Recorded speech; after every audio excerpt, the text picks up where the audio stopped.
Warning. The following scenes may contain references to power pages and portals which some listeners may find disturbing, especially if you've struggled with poor training in the past. Hey all, Franco Musso here. Yes, I've hacked your podcast feed. I've held John and Mike hostage, but don't worry, I got my wires crossed and I'm actually paying them a small ransom in the form of sponsorship. Go figure. So, by popular demand, I'm cooking up 2 brand new offerings to help you get your portal projects off the ground in 2024. The first is my group coaching program launching in March.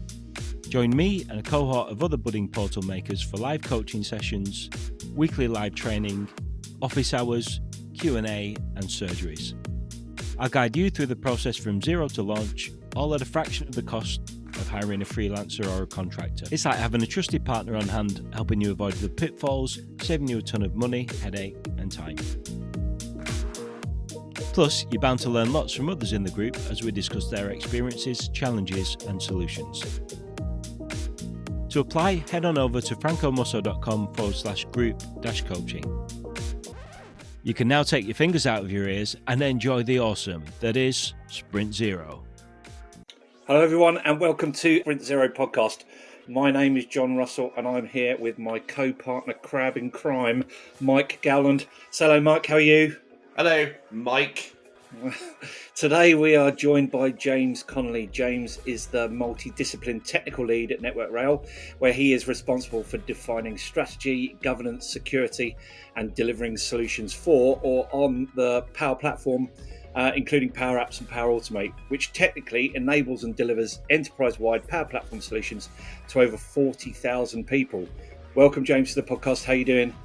I'm very well, thanks. Really pleased to be here. Thanks for having me. 40,000, that is a big number. That is a big number. That is a really big number. Chaos. It's quite scary, that number, isn't it? Like I just read that, obviously, but when you actually think about it, that's a lot of people. That is, yeah. Yeah, I mean, I think we've got a couple of enterprise, like true enterprise-wide solutions. But yeah, I think the number in terms of how many colleagues we've got, permanent colleagues, about 40,000. And then you've got, obviously, external users potentially from government departments, Department for Transport, etc. So yeah, the numbers could be pretty huge, to be honest. So James, first thing we normally start off asking all of our guests is, how did you get into the Power Platform space? How did you get to where you are now? Because it sounds like it was a pretty crazy journey. Yeah, pretty crazy, to be honest. I mean, did the normal thing in terms of relatively normal. Not everyone goes to university, but studied computer science at university. Then went into kind of, after uni, digital forensics, did a little bit of ethical hacking. That was pretty cool. Emphasize ethical just in case anyone gets worried. Don't use Snapchat. Ethical. And then, and then I went into like a full stack role. Pretty much a bit of jack of all trades, master of none, at a well-known supermarket at their head office. Was an interesting experience. And then I went into Network Rail, so I wanted to get some kind of IT project management experience, so kind of seeing the business side of things. So I started kind of as a project management assistant, so like a junior IT PM kind of. And then I saw my line manager use Power Apps. I think it's around 2019, and kind of got interested from there, really, to be honest.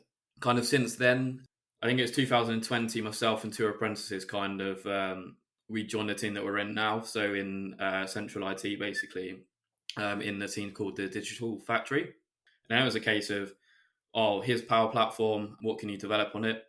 Traditionally, we're a full stack team, and then we just kind of started developing some applications, and then got given the Power Platform admin PIM role. It was like, here you go, you can manage the estate, and here we are today. Here you go. Yeah, here you go. Yeah, so you see what you do with it. Good luck. Yeah. Here's the keys to Narnia. Yeah. Nothing important or anything.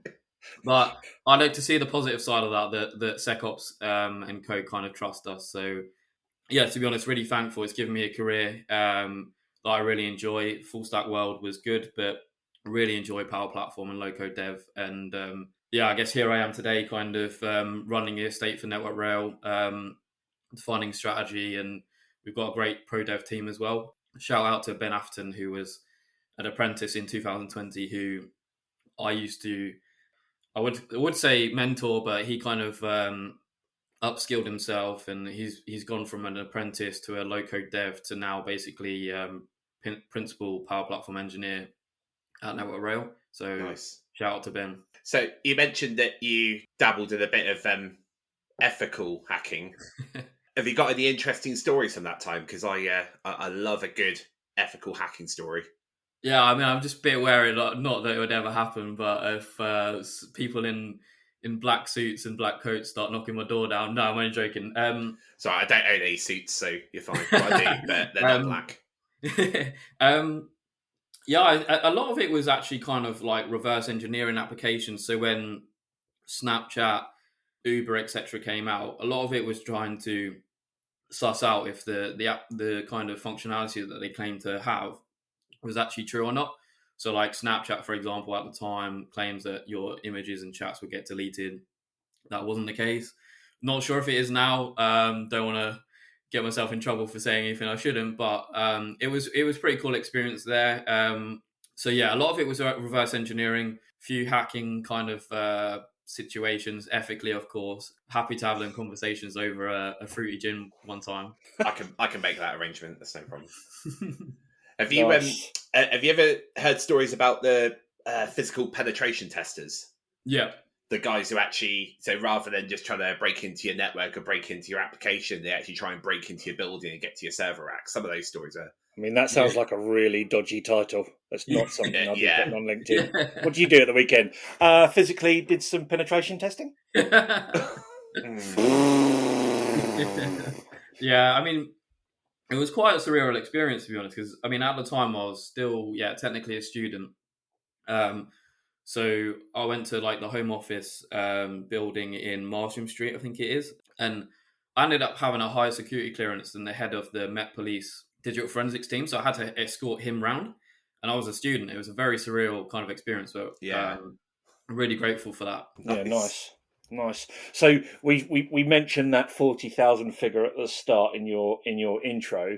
I mean, it is undoubtedly a big number. I'm not sure I've come across a Power Platform estate as big as that potentially. So, can you tell us a little bit about that, and maybe some highlights or maybe some lowlights of implementing Power Platform at scale? Yeah, sure. I mean, I think about 5% of our organisation are makers. I would say citizen devs, but I'm not a massive fan, to be honest. Not of the citizen development concept, but of the term.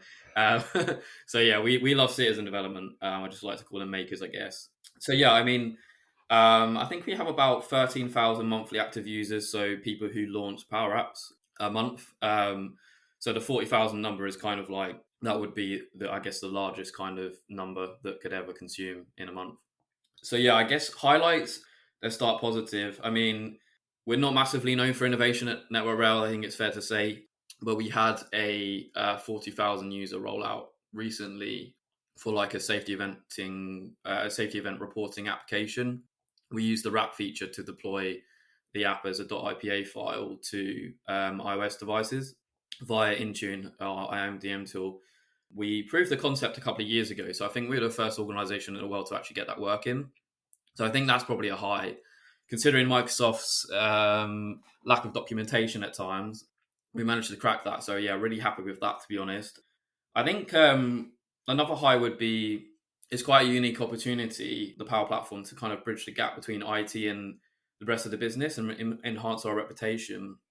So enables us to interact with people that we might not never have previously come across before. So like signalers, track engineers, etc. So yeah, I think that's definitely a high as well. And I think people tell me this a lot, but I'm the only like full-time resource aligned to the platform at platform level. So I think it's just a success, just the fact that lights are turned on and everything has been touch wood okay for the last 4 years. Just with just myself aligned to the platform. Obviously, we've got a pro dev team, but as a platform team, it's literally just me.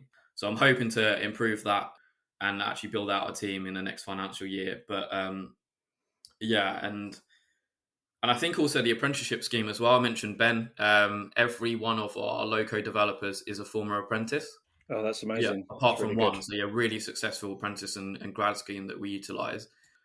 And I think that just shows the kind of the technology that people can come in, they can use the learning material in Microsoft Learn, watch great YouTubers, and kind of upskill themselves to the point that they can become a professional developer or develop some really great solutions without really needing to even do any certifications at times.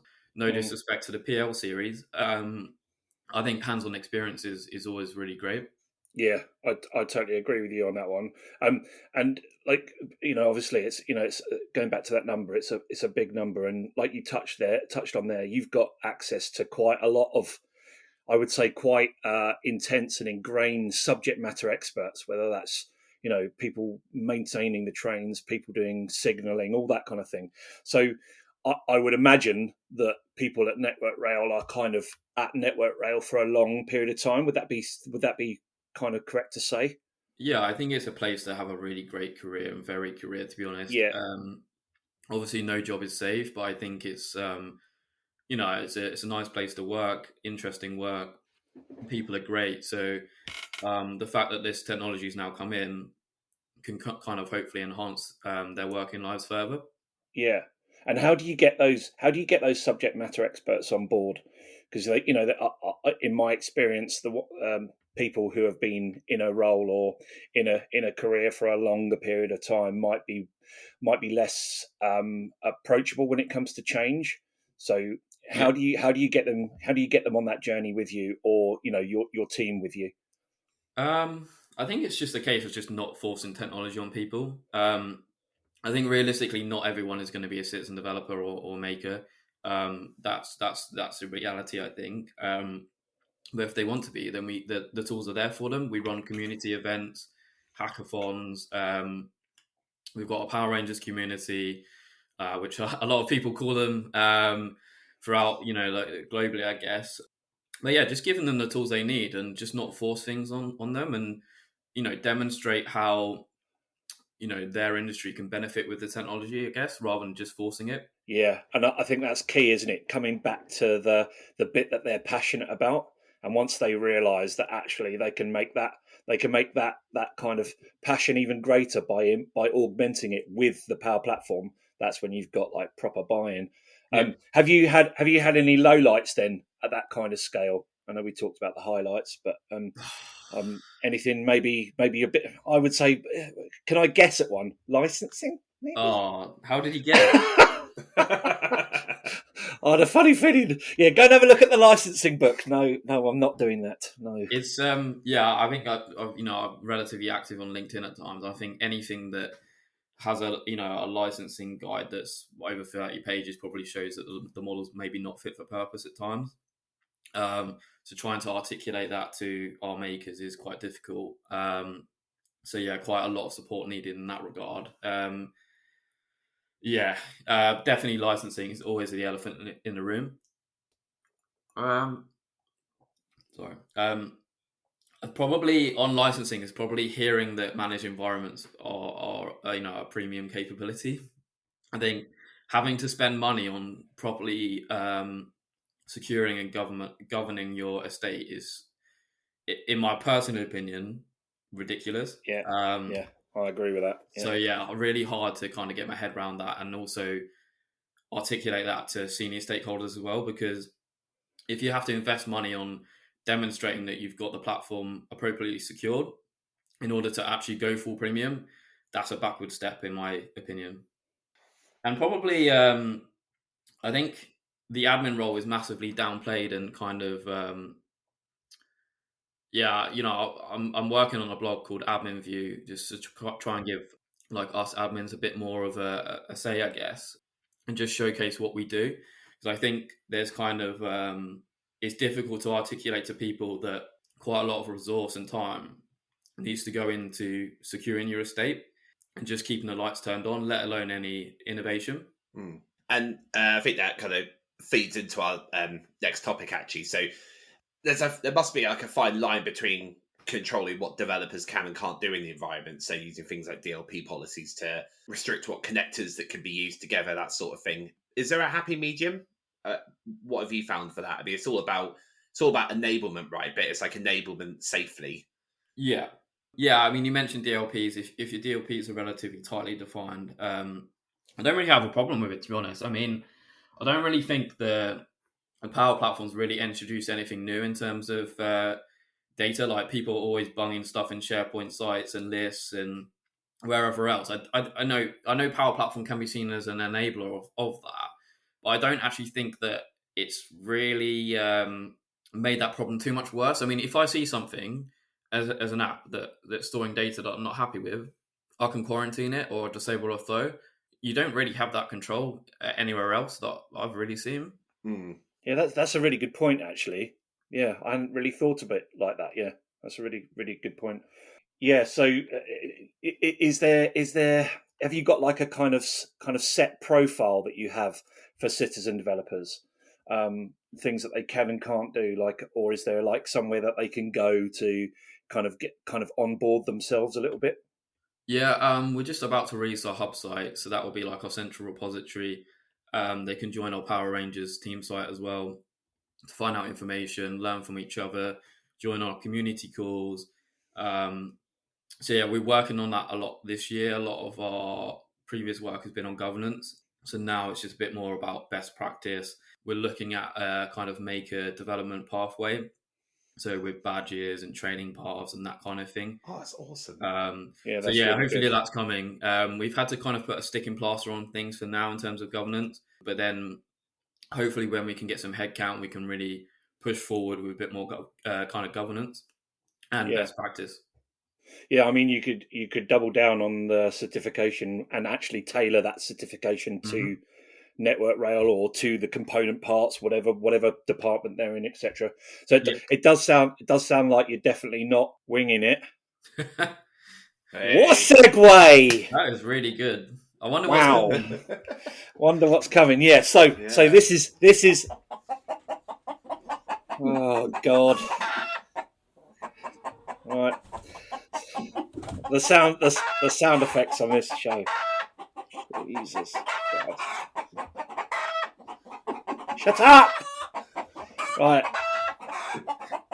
Good God. Right. So we've decided to mix things up a little bit this week because, and I'm pretty sure Mike loves wings. I love chicken wings. They're just immense. So I know that you're a bit of a chicken wing connoisseur. So we're going to ask you a few quick fire questions in what we call it the wing it section. Oh, you don't sound sure about that, John. It's the wing it section. Sorry, wing it section. That's my bit on my CV, the wing it section. Yeah. Right, Mike, you go. James. How many is the most you've eaten in one sitting? And I'm talking about chicken wings here.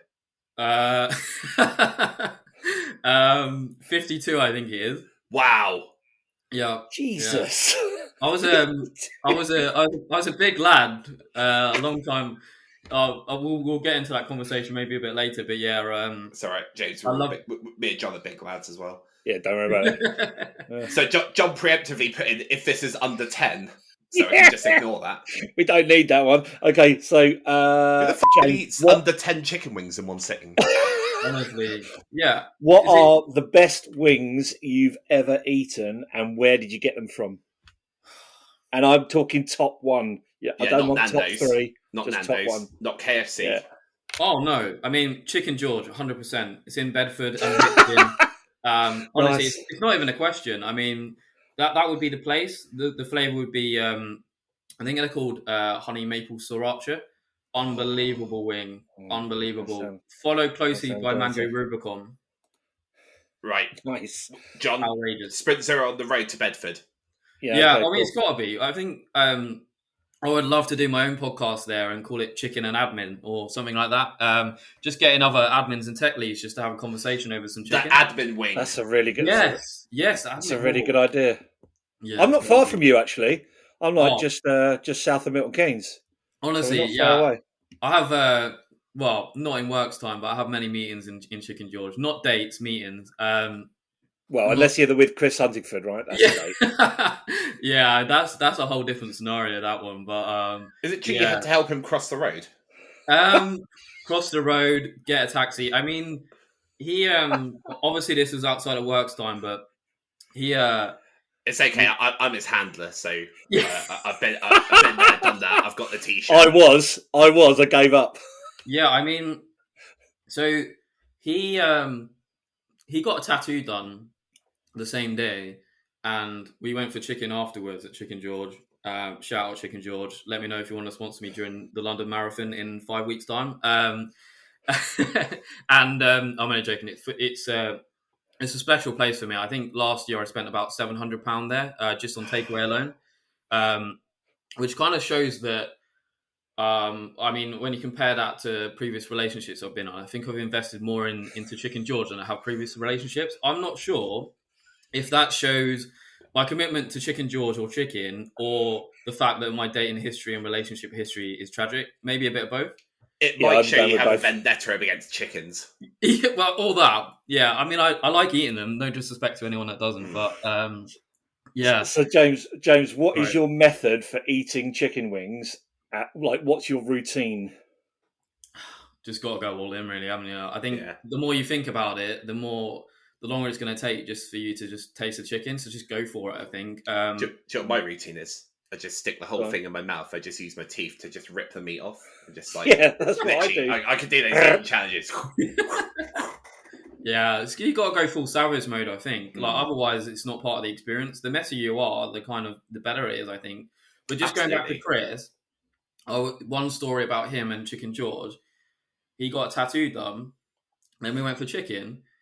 And then he was like, "Oh, my boob is bleeding," because he got it done on his chest, his tattoo. And I was like, "Chris, that's gravy." He stands up. Honestly. He'd had so much chicken, he was bleeding gravy. Yeah, I mean, probably should see about that. I'm not sure which one. I think we've actually killed Mike. Honestly, 6 p.m. Tuesday night in the middle of Bedford, family restaurant, stands up. My boob is bleeding. So yeah, he's a unique character. That's great. Yeah, James, do you dip or do you not dip? And I'm talking about chicken wings. Yeah, I mean, I've mentioned dating life too much. So I was trying to steer clear from that one. You might want to delete that. So let's make it really hard for Mike to delete it. Let's all talk at once. No, I'm quite open with the editing process. I try and leave as much in as I can. Okay, no worries. Yeah, so I'm actually crying. If it's a wing, I mean, blue cheese sauce. Yeah. Sorry. Yeah. Okay. It says wing it. It's about wings. Yep. Sorry. What else are we talking about? Should we next week, John? We'll do one about sausages, shall we? Yeah. Yeah. It's probably best just to blue cheese sauce for sure. But if it's a fillet, which is obviously different, but they do great fillets there. £3, fantastic. Okay, fair enough. Hold on. What's a fillet? Well, just like boneless fillet, just breaded, that kind of battered. But like really good. Breaded. It's a thing. Yeah, exactly. And so Mike's put in the notes. One of our next questions is: do you like breaded or naked? And he's put what the is breaded. Yeah, breaded. I did not put what the is breaded. I said what the breaded. Yeah. What's the difference? I mean, I don't know. If we're still talking about wings, I guess the naked scenario would be no coating and just general roasted chicken wing, and then breaded would be like kind of battered with breadcrumbs or that kind of scenario. Yeah. But if you've got a fillet, the gravy's got to come out, I think. Nice. And what's your? I think we covered it, but I've We got to did. say it because I'm going to sing it.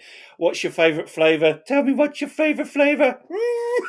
Maple sriracha. Ooh. Quality. I'm Amazing. glad this is not going on video because if you saw my face there, it's even worse. I'm sure we can get a screenshot. Don't worry. Do you prefer eating them alone or amongst friends? Are you a soloist or are you a bandmate? We're not talking about wings.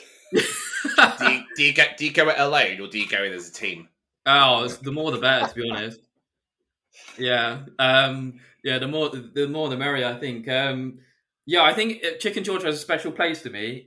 For me, sorry. So yeah, you got to be really core to my life to kind of get an invite there. But once you're in, like, yeah, you're in the Chicken George Club, I think. So yeah, definitely with people, unless it's a Saturday afternoon. I need to pick me up. Ipswich have just lost again, and I need a takeaway. Then it's alone time with chicken. Nice. Do you trust somebody who doesn't eat chicken wings? I mean, obviously, fully on board with the fact that people are vegetarians or vegans. So if someone's a meat eater and doesn't eat wings, I don't actually know what the word is, but there's a word for people that don't eat like boneless wings. Yeah, boneless wings. But I was gonna say eating meat off the bone. But yeah, I mean, boneless wings are not real chicken wings. I have got good authority from some bloke in Texas that they are not real chicken wings. No, they're a travesty and they should be stopped. Yeah, boneless wings, 100%. There's no bone on there. It's not a wing, in my opinion. Exactly. 100%. Brilliant. Amazing. Amazing.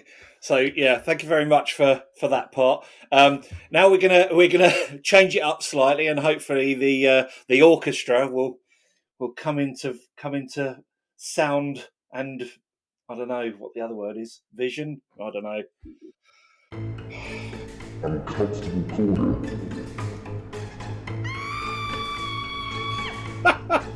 So, James, you're shaking your head. It's fair enough. Definitely shake your head.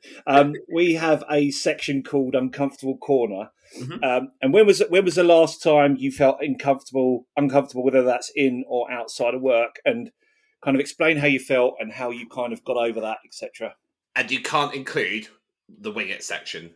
Oh, damn. I mean, I think it probably is. This is quite a deep story. I actually had a brain hemorrhage or a brain bleed in 2021 after like a freak walking accident.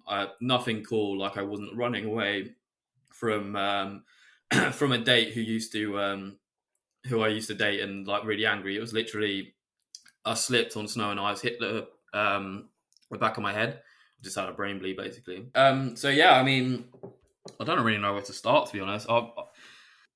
Where were you then? Where were you when it happened? I was just walking around a local golf course, really. I was walking around with my uncle. It was over COVID lockdown, but we were allowed to, go for our little walkies a day. And I just slipped, hit my head on the rock, and just went home. Vision went a bit weird. Got really confused during conversations. Just kind of spiraled from there, really, to be honest. Wow. And did that happen quite quickly? Did people around you realise there was something seriously wrong, or did it take a while for? Yeah, I mean, I didn't really get the help and support I needed, to be honest. I went to A&E 4 times. Obviously, Jesus, you couldn't have people with you try and fight for the care you need because it's a pandemic, and you couldn't have people there. So, yeah, I mean, I was told it was a concussion time and time again. I was getting worse. Mainly behavioural changes, really. I was wandering the streets, not knowing how I got there. I'm wanting to gamble. I'm not a massive gambler, but yeah, I wanted to gamble, break things, like a comb, really weird things, nothing bad, but yeah, wow. Just getting worse and worse, really. I think the only way to describe it was like, poor people who have to go through dementia, and I couldn't control what my brain was doing or thinking, I guess. So I went to A&E 4 times, kept getting told it was a concussion. I was too young to have a brain scan because of radiation and stuff. Young. What? Really bad. Yeah, and then they whacked me on the head with a tuning fork, which probably didn't do me much good. And then I just about knew what day of the week it was 2 minutes after being asked the question. And then, yeah, it's a concussion. I had some really weird symptoms. I mean, I had a spinal injury as well. I think it's called hypertonia, where I lost like 80% of my muscle tone down my spine or down my spinal column. Wow. Is this before this? No, that was a result of it. So I don't know the kind of science behind it, but I would assume that it was like disruption between your brain and your kind of, I guess, like your motor neurons to basically tell your body that you need muscle tone down you. Some people are born with it. Some people have it from trauma. I mean, I had pins and needles in my hands, my feet, my legs, and my groin, etc. And then you think, oh my God, like, what's happening?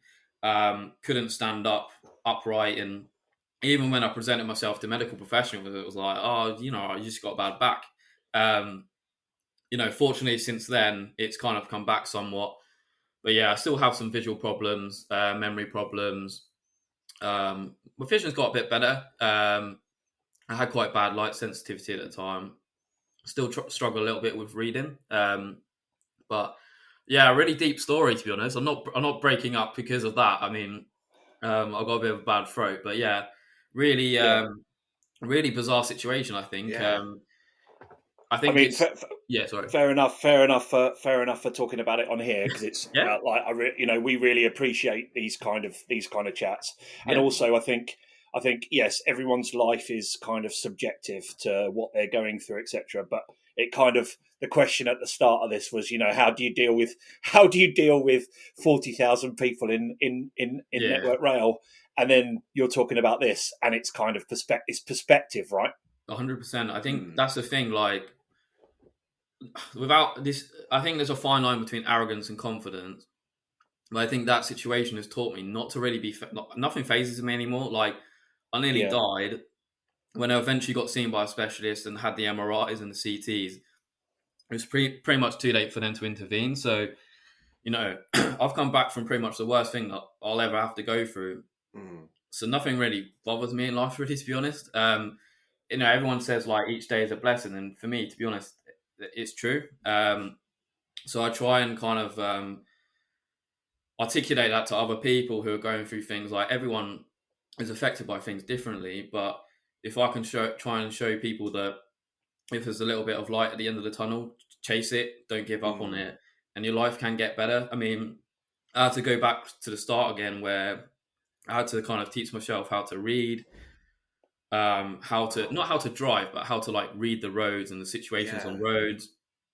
I work with a physio how to walk again properly. In 5 weeks' time, I'm running the London Marathon for Headway, which is a head injury charity.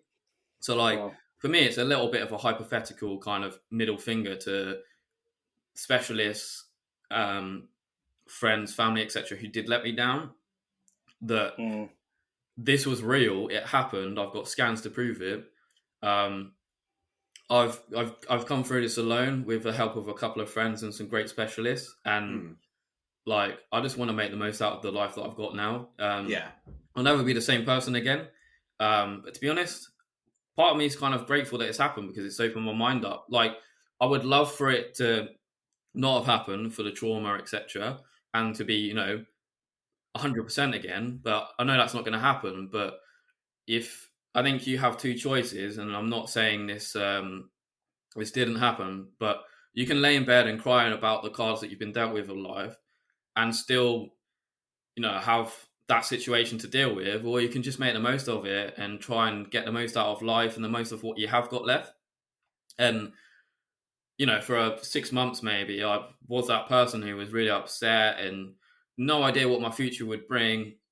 Would I be able to read again? Would I be able to work again? Walk again properly, run, gym, etc. But I think if you put yourself and your mind and your body in as good a position as you can by, seeing specialists and recovery specialists and working hard at physical therapy and rehabilitation, I researched supplementation for, it's called brain-derived neurotrophic factor, promote neuron growth. I did all of that myself, researched all of myself. If I can get myself from that place where I literally nearly died to where I am now, like for me, like that's a really big achievement, and that's not me being arrogant. It's the fact that No, I stuck to my guns.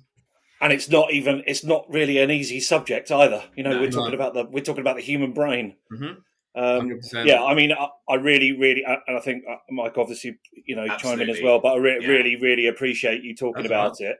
And That's just, one thing that's just an incredible story, isn't it? Like, to overcome yeah, I mean, that. for me, it only surfaces like the unknowns about head injuries generally. Like, you can have all the money in the world, be a celebrity. Unfortunately, look what happened to Michael Schumacher. He hit his head in the wrong place. Yeah. He'll never be the same again. There was a boxer in South America. He got hit on the back of the head. Now he's unfortunately, disabled, etc. So if you hit your head in the wrong place, you have no idea what your kind of prognosis is. And it's not just like you hit your head, you're going to have a headache. And everything clears up again. Head injuries can affect people for their whole life. They can obviously have the worst impact on someone by obviously, unfortunately, killing them or disabling them. But there's also hidden issues with head injuries. And I think that's what's opened my eyes up to, I'm always inclusive of people who have, kind of hidden kind of disabilities, etc. But until you go through that yourself, you can't always resonate with them. And obviously, I hope that no one has to go through this in their life. But if I can work with head injury charities or do talks, etc., and raise awareness about head injuries or, run a marathon, I'm closer to being a professional eater than I am an athlete. So I am not a runner. So if I can come from not being able to walk properly again to running a marathon, hopefully people can look at that and say, he's done it. Like there is hope there, whether or not it doesn't have to be someone that's had a head injury, just generally, I guess. I mean, I'm not going to be the best tech lead in the world. I'm far from it, and I never claimed to be. But I can't read properly still, but I'm still learning. So like, my body has adapted, I guess, and I go to the AI scenario where sometimes people are worried about AI. I think we have to adapt. Like in my scenario, for example, and other people adapt to injuries and things in life all the time. So why can't we do the same with technology? Exactly. And just one really last point on it, I think the injury has changed who I see as heroes and role models. It's no disrespect to high-flying CEOs or CIOs. They've worked their socks off to get where they are. For me, the people are heroes. For me, are the people who have had really bad illnesses, injuries, etc., much worse than mine, and they are working their socks off through rehabilitation. They've been dealt some really, really bad news and bad cards in life, and they don't give up. They keep fighting and they keep going. I see them on Instagram all the time. For me, they're my role models now. Whereas, fair play. So, not the people who are driving Ferraris, etc. They're the people maybe before my injury, but now it's a whole different scenario for me, and it's really opened my mind up. Have you seen that documentary? I think it's on Netflix of the stunt actor who was on Harry Potter. Okay, no, I've not seen it. It was during, I think it was maybe the last film or the second to last film, and they had a malfunction with the machine that they're rigged up to it's like a harness and it pulls them back. So it's like being imagine like somebody's doing like the force on you and you get pushed away, that sort of stunt. And there was too much torque. They accidentally programmed it with too much torque, and he's basically disabled. But it's very much like you were saying with like true heroes. Mm-hmm. And this guy just like doesn't. Yeah, he's not. He's never going to walk again. He's never going to work again. But he's just so upbeat and so positive about everything. It's really great to watch. So I completely understand what you're saying there. Yeah, 100%. Yeah, I've just looked him up. David Holmes, his name is. That's it. Yeah, David Holmes. Yeah. I think that's a thing because we all can't control how we react to situations, but I think there's some things out of our control, and injuries and illness, etc., are largely one of them. So I think if you give your best shot, there's some things out of your control. Like my recovery is out of my control largely, but I did my research about different treatments I can do, diet, supplementation, what specialists I can go down. I can spend all the money in the world, but ultimately, if your body doesn't react to that, at least I can look back and say, I gave it a good shot. I didn't just kind of sit there and think, it's just a bad accident kind of thing. And the same as what you just said about, that actor or stunt person, the guy on the news, I think, is it the guy with the iron lung? He sadly recently passed away, and he, I think he had polio in the 50s. Yeah. And, he was pretty much disabled to some degree, in this kind of iron lung, set kind of thing that he had. And, he I think he studied law, he became a lawyer, etc. So people like that, for me, I look at them and I think, they can do it, I can do it. So, I'm not trying to be a hero. I'm just trying to give people a little bit of hope. Yeah. And what advice would you give to people who are maybe stuck in that kind of celebrity kind of culture where they're looking up to people like that? Like, how do you burst that bubble for those people? It's difficult because That's quite a hard question. Yeah, I mean, I think sometimes you need a bit of a reality check where, yeah, especially the kind of younger generation. Like my niece is 7, 8. If she's looking at, well, not right now, but when she's obviously old enough to have a phone and stuff, and her role models are, Instagram influencers and stuff, then for me that's not true life. And I think I wouldn't wish anything upon anyone. But if I'm just speaking about myself, sometimes you do have to go backwards to go forward. And I mean, I'm never going to say that I follow massive celebrities on Instagram. Well, I think in that scenario, sometimes you need to step back and think, who do you aspire to be? Who really is kind of pushing the boundaries, etc. And realistically, for me, Cristiano Ronaldo, I'm never going to aspire to be Ronaldo, as much as I'd love to be. Someone like that, for me, like I said, they've done great. He's made sacrifices in his life, but like I said, for me, them people who are they've gone backwards, unfortunately, because of the cards they've been dealt with. For me, it's just been a reality check, and it's quite hard to get in that mindset if you haven't been through something, I think. No, I completely agree with that. James, thank you so much for sharing that with us. That's all right. Yeah. Yeah, thank you. It's so much to take in, isn't it? It's good. It's good, and I think it's important to talk about things like this. 100%. So I appreciate it. Yeah, no worries. And I think, like I said, for me, I think you have to open up on things like this. There's NFL players that have CTE from, reoccurring head injuries, etc. And their behavior kind of changes, and people just think, oh, he's acting a bit different. But actually, he might be acting different for a reason, because of the head injury.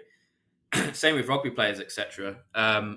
So, whilst the behavioural side of things, where I was wandering the streets, etc., have fortunately stopped for me because of the recovery I've made. Some people, obviously, that never resolved. So it's not just the physical stuff associated to a head injury; it's the behavioural changes, which I would really like to highlight for sure a little bit more. Yeah. I think that's all we've got time for. James, thank you so much for being a guest on the show today. It's been a great conversation. No worries. I think the Wing It section will go down in history now on this podcast. Wow. Could be a regular feature. It could be a regular feature, yeah. We have to find guests who like chicken wings. Right, so the guest who's departing platform 2 is James Connelly. You can find him on LinkedIn, and his Admin View blog is coming soon. Links to resources mentioned in this episode will be in the show notes. Music today was provided by Ken Like Fit. You can find his music on Spotify, the link to which you can find in this episode's show notes. Additional music, like the sound of chickens in the background, is also credited in the show notes. No chickens were harmed during the recording of this podcast, but I can't guarantee what James is going to do after this episode. Be sure to subscribe to this podcast so you don't miss the next episode. We would also really appreciate it if you gave us a follow on LinkedIn. And if you're enjoying the podcast, please give us a review on your chosen podcast platform. thank you. This has been Sprint Zero, and we've been John Russell. Say goodbye, John. Bye. James Connelly. Say goodbye, James. Bye. And I'm Mike Gowland, and we'll see you in the next episode. Also, unlike the trains, James was only 1 minute late. Yeah. Had to get that one. We Get did. him! Oh wow. We don't operate the trains, we operate the infrastructure. Oh, okay, alright, fair enough. So the leaves on the track. Yeah, wow. Yeah, that's force of nature. Yeah. Love you, John. Love you too. See you later. Love you, James. Love you too. Cheers, We're guys. going- Love We're you, going for James. chicken. Here, mate. Yeah, definitely. Cheers. Chicken George. Cheers. Warning. The following scenes may contain references to power pages and portals which some listeners may find disturbing. Especially if you've struggled with poor training in the past. Hey all, Franco Musso here again. Quick update on that hostage situation. Hopefully the smell isn't coming across the airwaves. I haven't let the guys use the bathroom yet, so the joke's definitely on me. Anyway, big announcement. I'm finally releasing my online Power Pages course. This has been 5 years in the making. It's tried and tested on citizen devs and portal makers all around the world. It's the course I wish existed when I was getting started. It's practical, it's hands-on, and it's project-based, so you're not wondering how the heck this would apply to the real world. I've built in battle-tested lessons I've learned from tens of successful portal projects across various industries, budgets, and geographies, and I've formulated the most efficient route from zero to heroic launch. The tools and techniques I've chosen to show you are all based on what adds the most value to you, the learner, and to your customers, all in the most compressed timeline possible. Think 80-20, focusing on the techniques that punch above their weight and deliver the majority of results. You'll get video lessons, a repeatable framework, and some super helpful worksheets. Visit francomusso.com/power-pages-course and register your interest. Disclaimer, this course isn't for you if you prefer hours of slides, theory, and little to no action.